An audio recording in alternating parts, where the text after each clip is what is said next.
नमस्कार, छायाज किचनमध्ये आपले मनपूर्वक स्वागत आहे. आज मी तुम्हाला दाखवणार आहे बाजरीच्या खारोड्या करून दाखवणार आहे. खूप छान आणि पौष्टिक लागतात खायला. या कोणी तळून पण खाल्ल्या जातात, असे कच्चे पण खाल्ले जातात. शेंगदाणे, मिरची, कांद्याबरोबर खाल्ले जातात. तर जे कोणी माझ्या चॅनलवर नवीन असाल तर लाईक, शेअर, सबस्क्राईब करायला विसरू नका. बघा, आपल्याला बाजरीचं खारोडं करायचं आहे. त्याच्यासाठी मी रात्री याला पाण्यात भिजत घातलं होतं. बघा, बाजरी आता मी एकदम स्वच्छ 2 पाण्यानं धुवून घेणार आहे. 2-3 पाण्याने एकदम स्वच्छ धुवून सुकायला ठेवणार आहे. इथे मी बघा 1.5 किलो बाजरी घेतलेली आहे खारोडं करायसाठी. तर आता मी त्याच्यात चाळणीमध्ये नेताळायला ठेवणार आहे आणि कपड्यावरती सुकायला ठेवणार आहे. याच्यातलं पूर्ण पाणी असं निथळून घ्यायचं आहे. किती बाजरी फुगली आहे बघा. मी बरोबर 1.5 किलो मोजून घेतलेले आहे. तर आपण असे निथळून याच्यावरती सुकायला ठेवायचं आपल्याला. बघा, असं पांढरे झालेले आहे. तुम्ही ह्याच्यामध्ये पण बांधून मोड पण आणून करू शकताय, पण मी मोड आणणार नाही. मी असं सुकत ठेवणार आहे कपड्यावरती. इथे मी पुरणाच्या चाळणीवरती बाजरी नितळायला ठेवलेली आहे. बघा, नितळून झाली की आपण पांढऱ्या कपड्यावरती किंवा असं सुती कपड्यावरती सुकत ठेवायचं आहे.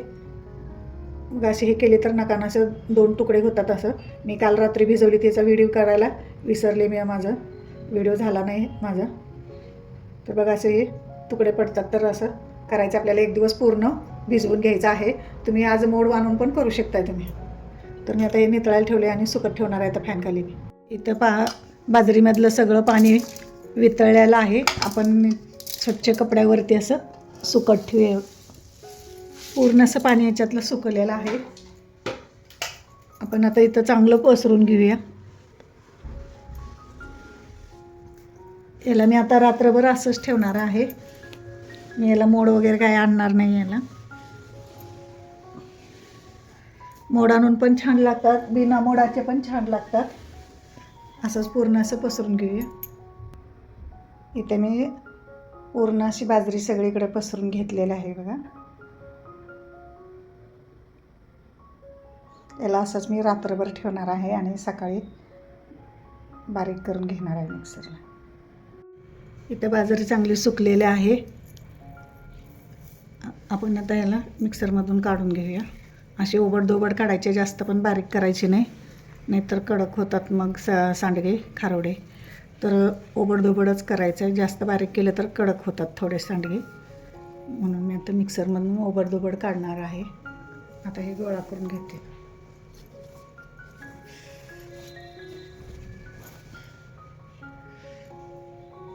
इथं आपली बाजरी बघा किती असे छान मस्त अशी टपोरी फुगलेली आहे चांगली, आणि सुकलेली पण आहे थोडी.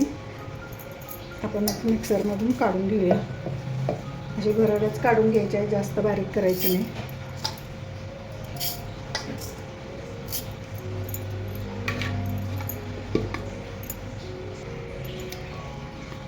इथं मी बारीक करून घेतलेलं आहे बाजरी. बघा, अशी जाडसर अशी भरड काढून घ्यायची आहे. बघू शकते हे. असंच आपण आता सगळी बाजरी बारीक करून घेऊया. इथं आपली सगळी भरड काढून झालेले आहे. आपण आता याला चाळून घेऊया मोठ्या चाळणीने. इथं मी जाड अशी चाळण घेतलेली आहे. बघू शकता, अशी मी चाळण घेतलेलं आहे. आपण आता ही भरड आहे चाळून घ्यायचे आणि वर राहिलेलं आहे ते असं. हे बघा, कोंडा आलेला दिसते तुम्हाला. हे बघा, असा कोंडा येते वरती. हे आपण नंतर पाकडून घ्यायचं, म्हणजे आपल्याला चरबट लागणार नाही खाताना. हे बघा, असं मोठं मोठं पडतं आहे ह्याच्यातून. हे असं आपण चाळून घेऊया. इथे मी चाळून झालेलं आहे, मोठं मोठं निघलेलं आहे. आपल्याला हे परत बारीक करायचं नाही, तर हे नुसतं पाकडून घ्यायचं. असं जाडच आपल्याला घ्यायचं आहे. इथं माझं सगळं बघा भरड चाळून झालेलं आहे. असं म्हणजे एकदम बारीक पण आलेलं नाही, जाडसर आपला रवा पडतो तसं पडलेलं आहे. आणि हे आहे ना, हे असं मोठं मोठं झालेलं आहे. हे आपण पाकडून घेऊया सुपाने. इथं मी भरड काढलेले आता मी हे पाकडून घेणार आहे. याच्यातला कोंडा निघतोय, भरपूर असा कोंडा निघतोय. तर हे आपण काढून घेऊया. असं पाकडून घ्यायचं आहे एकदा. हे बघा किती कोंडा पुढं असं निघलेला आहे, बघू शकते. असंच मी आता सगळं हे पाकडून घेणार आहे. तुम्हाला पाकडल्यानंतर पण दाखवते कसं म्हणजे असतं ते. तर इथं मी पाकडलेलं पण बघा किती छान असं निघालेलं आहे. याच्यात थोडा कोंडा आहे बघा, हे थोडंसं काळपट दिसतंय. तर असं पाकडून घ्यायचं बघा स्वच्छ एकदम. आणि ह्याच्यातलं आपण मोठी मोठी निघालेले बाजरी आहे ना, ती आपण काढायची नाही, ते तशीच टाकायची आहे त्याच्यात. त्यामुळे आपले सांडगे खुसखुशीत होते. तर ते मी मिक्स करून घेतले चाळलेल्या पिठात. हे पण पाकडून घेणार आहे. इथं मी दुसरी पण बॅच बघा पाकडून घेतलेले आहे. खूप असं छान निघालेलं आहे, त्याच्यावरचा कोंडा वगैरे सगळं निघालेलं आहे. मी आता हे दोन्ही मिक्स करून घेणार आहे. ते कारण हे चाळायचं काय आपल्याला पीठ, तर हे आपल्याला पाकडता येत नाही आणि त्याच्यातला कोंडा पण निघत नाही, म्हणून हे चाळून घेतलेलं आहे पीठ मी. हे मिक्स करून घ्यायचं आहे आता दोन्ही.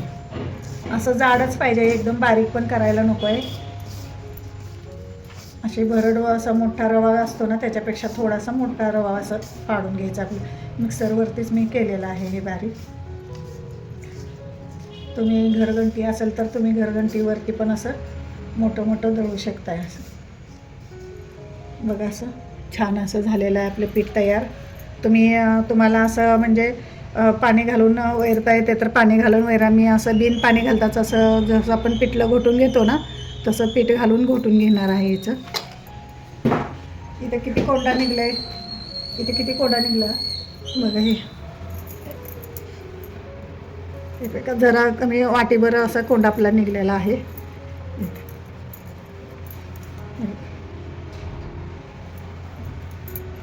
इथे मी कण्या बघा मोजून घेतलेल्या आहेत आपण. तर ह्या पाटीच्याच आहे ना, आपल्याला पाणी पण मोजून घ्यायचं आहे. पाणी याला दुप्पट घ्यायचं आहे आपल्याला.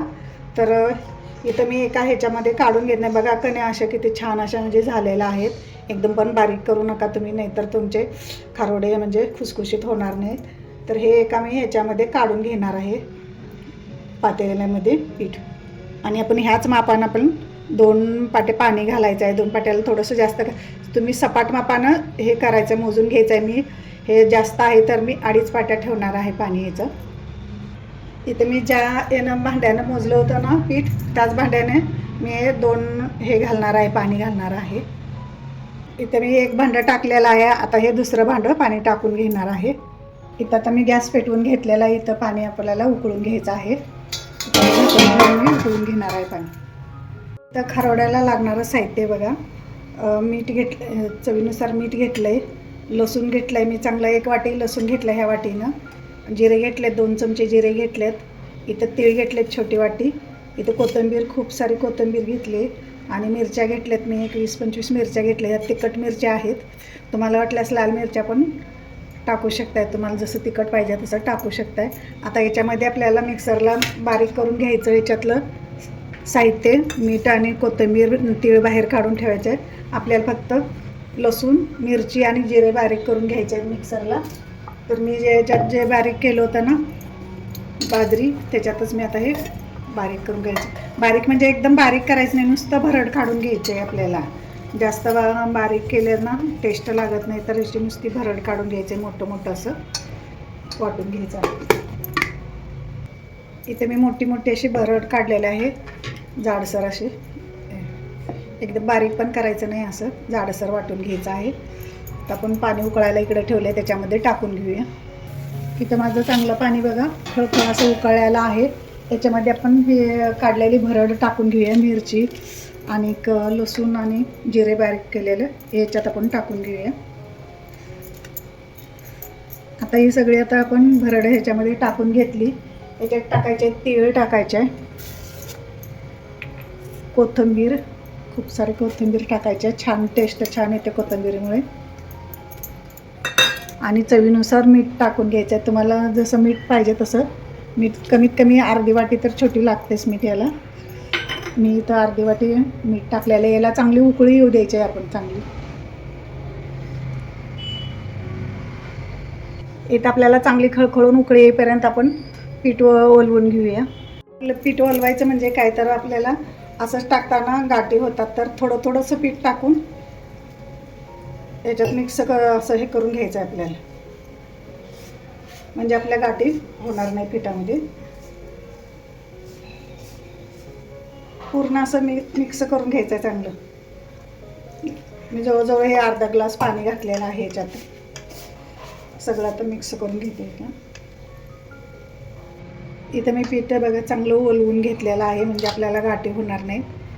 असं पूर्ण असं पोहे करून घ्यायचं आहे चोळून. याला असं माझं गाठी फोडून झालेले आहेत. आता मी ह्याच्यामध्ये घालणार आहे, पाणी उकळलेलं आहे त्याच्यामध्ये घालून. इथं आपल्या पाण्याला चांगली उकळी आलेली आहे.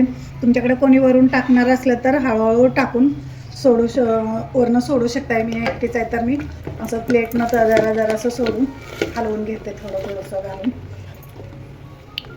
त्याच्यात गाठी होऊ द्यायचे नाही, तर आपल्याला ओलवल्यामुळं काही गाठी होतच नाही त्याच्यामध्ये. असं वरून सोडायचं जरा आणि हलवायचं. असंच मी आता सगळं म्हणजे ओलवलेली ही बाजरी वरून सोडून घेणार आहे. बाजरीचं पीठ काय वास तर खमंग एकदम सुटलेला आहे, एकदम मस्त असं लसूण जिरं कोथिंबीरीचा. तर असंच मी सगळं आता पीठ ह्याच्यात वरून घेते. आता हे बघा, ह्याला आपल्याला फुल गॅसवरतीच प्रोसेस करायची, असं हे करून घ्यायचं आहे. बघा एकसुद्धा गाठ झालेली नाही ह्याच्यामध्ये. बघा अगदी परफेक्ट माप आहे, बघू शकताय. अजून पीठ शिजायचं आपल्याला 15 मिनटं आपल्याला बरोबर घड्याळ लावून 15 मिनटं आपल्याला ठेवायचं आहे शिजायला. हे म्हणजे आपले सांडगे शिजले ना, त्याचा भुगा होत नाही, म्हणजे चुरा होत नाही. आणि चांगले शिजले की अगदी अखंड एकदम निघतात. तर याला आपण 15 मिनटं शिजू द्यायचं आहे. म्हणजे 15 मिनटं बघा झालेले आहेत. वळल्यानंतर बघा पीठ आपलं चांगलं शिजलेलं आहे. हे बघा बघू शकताय, अगदी परफेक्ट आपलं पीठ शिजलेलं आहे. आपण आता सांडगे घालून घेऊया. इथं माझं पीठ थोडंसं थंड झालेलं आहे. इथं पाणी उकळून गार करून घेतलेलं आहे पाणी. मी थोडंसं पाण्याचं हात घ्यायचा आणि असं सांडगे घालून घ्यायचे. बघा असे सांडगे घालून घ्यायचे आहेत. खूप छान, म्हणजे वास तर खूप छान यायला लागलेला आहे. याला चांगलं शिजलं ना की अजिबात तुटत नाहीत सांडगे हे. म्हणून आपण पीठ घातल्यानंतर त्याच्यानंतर 15 मिनटं बरोबर आपल्याला शिजवून घ्यायचं आहे. याचं परफेक्ट माप आहे. बघा किती छान मस्त झालेलं आहे. वास तर खूप छान झालेला आहे. परफेक्ट अगदी पाण्याचं माप पण झालेलं आहे. असेच आपण आता सगळे सांडगे घालून घेऊया.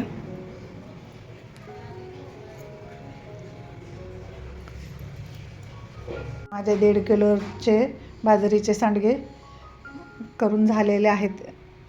किती छान झालेले आहेत बघा. खूप असे सुंदर झाले आहेत. वास पण खूप छान असा यायला लागलेला आहे. मी घरातच घातलेलं आहे. खूप छान वास यायला लागलेला आहे. तर इथं माझे आता करून झालेले आहेत सांडगे. भरपूर असे झालेले आहेत 1.5 किलोचे. आता आपण हे घरात आज वाळवणार आहे आणि 2 दिवस उन्हात चांगलं कडकडीत वाळणार आहे. म्हणजे आपले वर्ष 1.5 वर्ष राहिले तर सांडगे असे खराब होत नाहीत. इथं माझे सांडगे एकदम कडक कसे उन्हामध्ये बघा वाळवलेले आहेत. एकदम कुरकुरीत वाळवलेले आहेत. आणि इथं माझे सांडगे करून तयार आहेत बघा. खूप छान असे चविष्ट एकदम झालेले आहेत. तुम्ही नक्की ट्राय करा बघा. आणि खूप छान लागतात ते. भाजलेले शेंगदाणे आणि कांदा मिरची याच्याबरोबर खूप छान लागतात. एकदम चविष्ट लागतात. मी तुम्हाला आता थोडेफार तळून पण दाखवते, कारण हे जास्त उमलत नाहीत. कारण की हे एकदम जाडसर, आपलं जास्त भिजलेले पण नसते आणि जाडसर असते, त्यामुळं फुगत नाही. तरी पण मी तुम्हाला थोडेसे तळून दाखवते. ते मी कढईमध्ये तेल गरम करायला ठेवलेलं आहे. मी आता हे खारोडे तळून दाखवते तुम्हाला. हे कारण आपलं जाडसर दळायला असते, त्यामुळं जास्त मोठे म्हणजे फुगत नाहीत, उमलत नाहीत. तरी पण बघा हे चांगले उमललेले आहेत. मस्त असे काढून घेऊया आपण.